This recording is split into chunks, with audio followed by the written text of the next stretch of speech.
Assalamualaikum warahmatullahi wabarakatuh. Para pemirsa sekalian, bertemu lagi di channel kami Daras TV, Kejernihan Hati dan Pikiran. Yang pada kesempatan kali ini masih dengan narasumber setia kita, Ustadz Muhammad Thoyib Sanggi. Ahlan wa sahlan Ustadz. Ahlan bik, Ya Ustadz, hari ini kita akan kembali membahas hal-hal yang paling mendasar dalam kehidupan kita sehari-hari. Mungkin beberapa kosakata sudah sering kita dengar Ustadz. Nah, saya kali ini akan menanyakan tentang haram Ustadz. Haram ini sudah sering kita dengar, bahkan setiap hari kata haram mungkin kita dengar. Nah, yang pertama akan saya tanyakan adalah makna dari haram itu sendiri apa Ustadz? Ya. Dalam bahasa Arab sebenarnya haram itu berarti mulia atau suci. Tapi di dalam istilah fikih dia berarti larangan. Tidak bisa dilakukan suatu larangan yang keras. Kalau dikerjakan kita berdosa. Kalau ditinggalkan kita mendapatkan pahala. Ya, itu maknanya Ustaz. Makna dari kata haram. Ya. Jadi kemudian pertanyaan saya, kita akan membahas haram ini adalah mungkin dengan apa-apa yang kita makan atau minum Ustaz. Saya minta beberapa contoh makanan atau minuman yang bisa disebut haram Ustaz. Ya. Jadi baik makanan dan minuman itu ada yang bersifat haram, yang tidak bisa dikonsumsi oleh kaum muslimin. Artinya bahwa kaum muslimin itu harus selektif di dalam memilih makanan.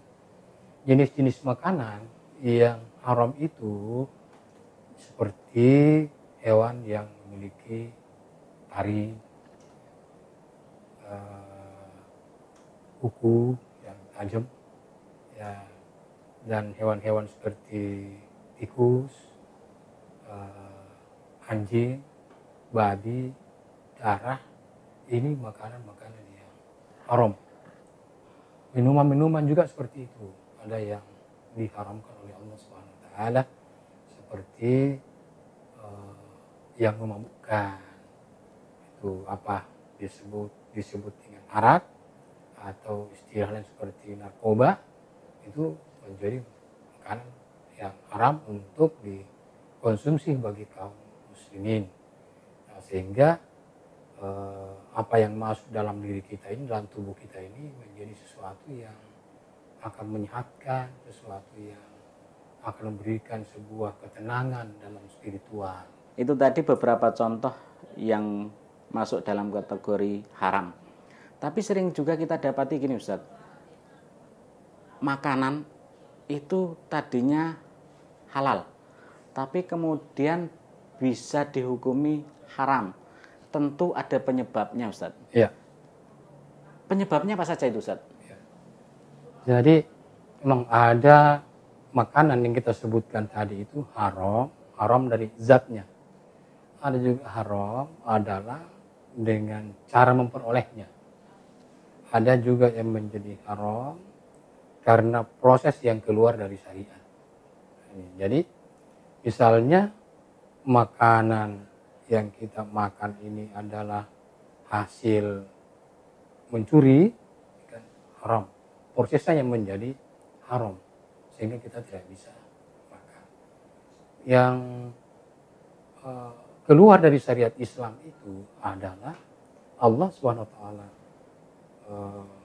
berfirman dalam Al-Quran, Bismillahirrahmanirrahim, wala ta'kulu mimma dzukira smallahu alaihi wa innahu lafisqun. Kata Allah sungguhnya bahwa diharamkan bagi kita, wala ta'kulu, janganlah kalian memakan sesuatu lam yazkur ismallahu alaihi, yang tidak disebutkan namanya Allah ketika disembelih. Nah, itu tidak bisa. Innahu lafisqun, bahwa sesungguhnya perbuatan itu adalah kefasikan. Jadi ini sangat berbahaya. Ini yang tidak bersifat hati-hati oleh kaum muslimin. Karena banyak hewan-hewan yang sembelihan yang awalnya itu halal, tapi ketika disembelih berubah menjadi sesuatu haram karena dia bersifat bangkai. Jadi bangkai haram, darah haram.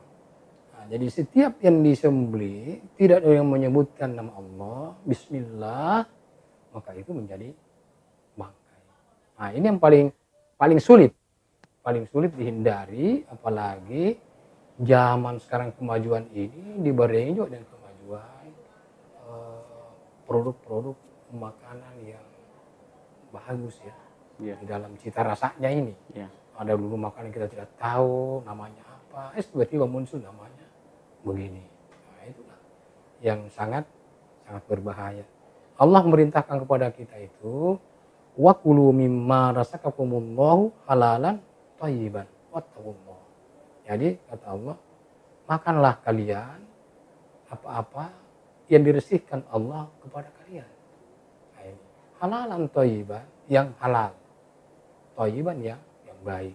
Yang baik itu adalah yang mencakupi kebutuhan fisik kita. Zat-zatnya itu membangun sel-sel tubuh kita. Halalan ini yang penting. Jadi halalan ini harus kita mencari, diupayakan, dikontrol sedemikian rupa. Karena ada hadis baginda Rasulullah, siapa yang memasukkan satu suap yang haram di dalam perutnya, maka 40 hari tidak diterima dia punya doa. Sholat itu doa, berarti termasuk juga sholatnya. Sholat, karena arti sholat itu adalah doa. Nah, jadi saya pikir kita berdoa supaya pandemi ini bisa hilang. Beban-beban masyarakat ini bisa terselesaikan. Atau beban kita sendiri bisa hilang. Beban kita sendiri bisa hilang. Ya. Ini nggak hilang-hilang.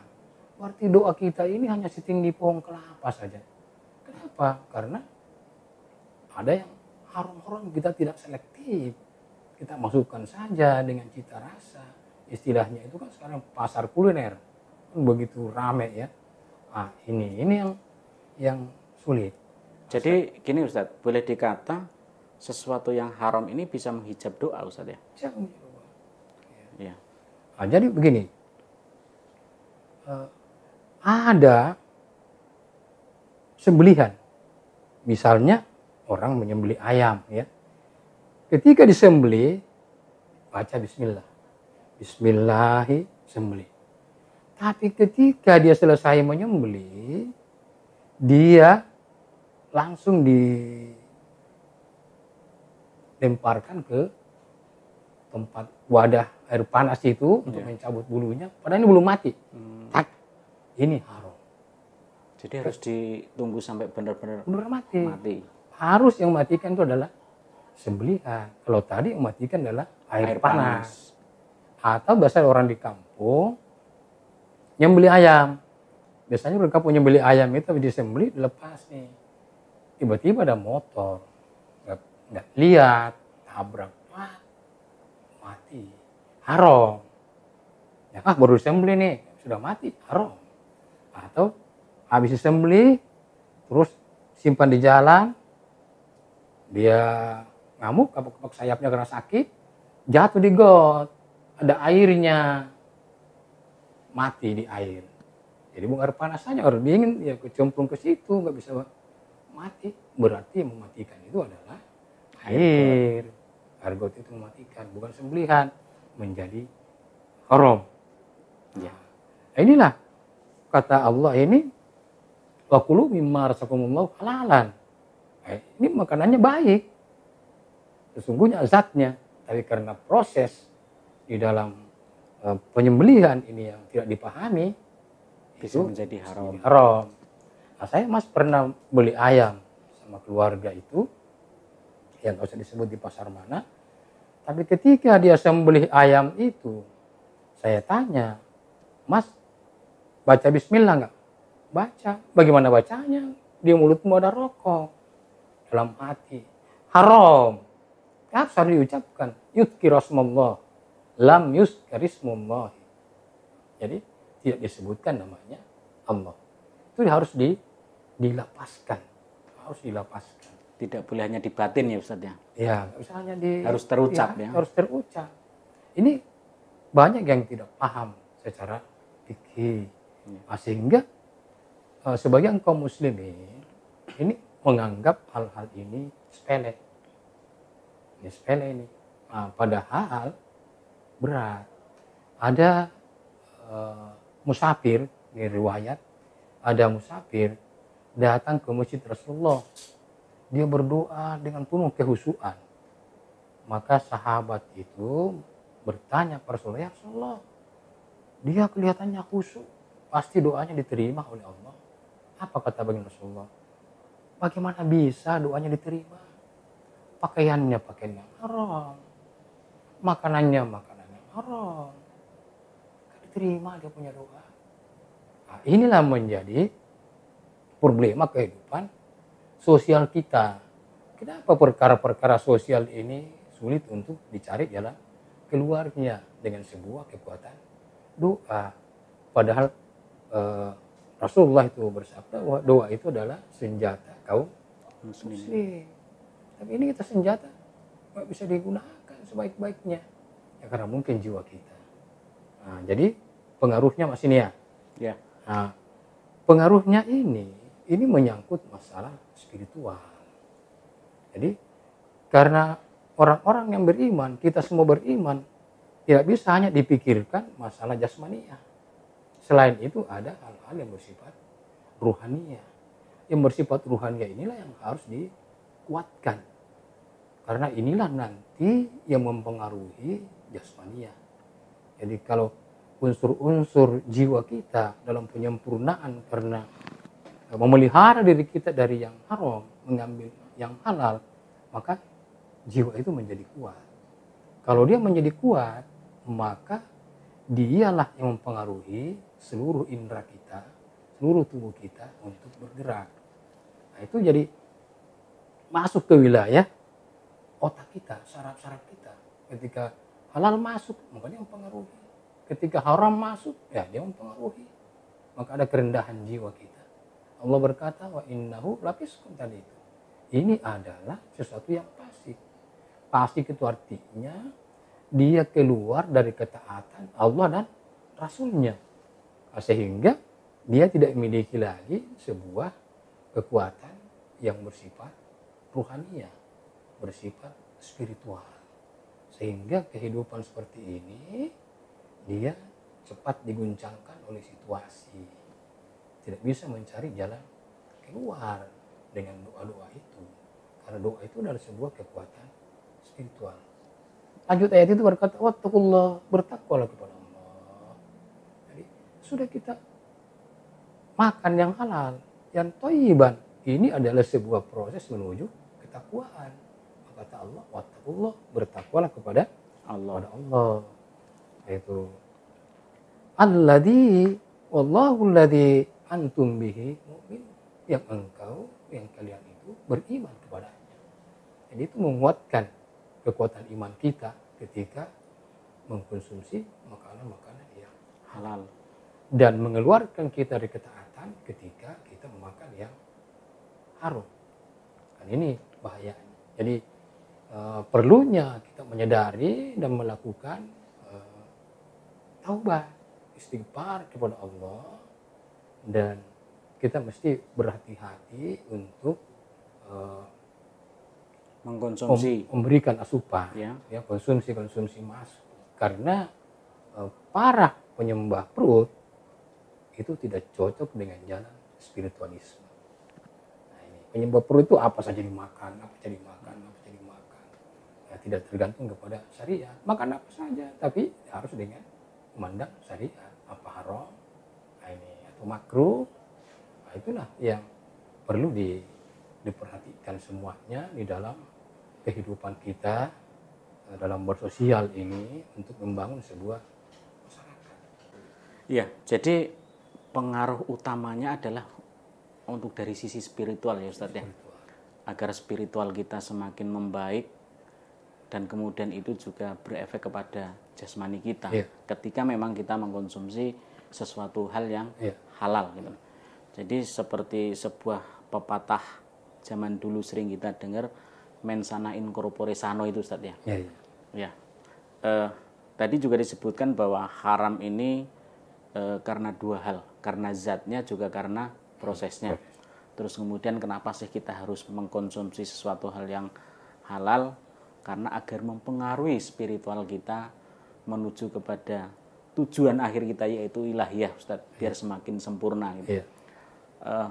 Terima kasih Ustadz. Untuk yang terakhir saya minta kesimpulan pembahasan kita kali ini Ustadz. Ya, jadi alhamdulillah ya mudah-mudahan apa yang kita sampaikan ini kita bisa memperhatikan kepada diri sendiri kita, dan semoga pendengar juga bisa mengambil manfaat. Kita simpulkan bahwa makanan-makanan yang baik dan halal ketika kita itu mengonsumsinya, maka dia menguatkan ketaatan kita kepada Allah dan Rasulnya.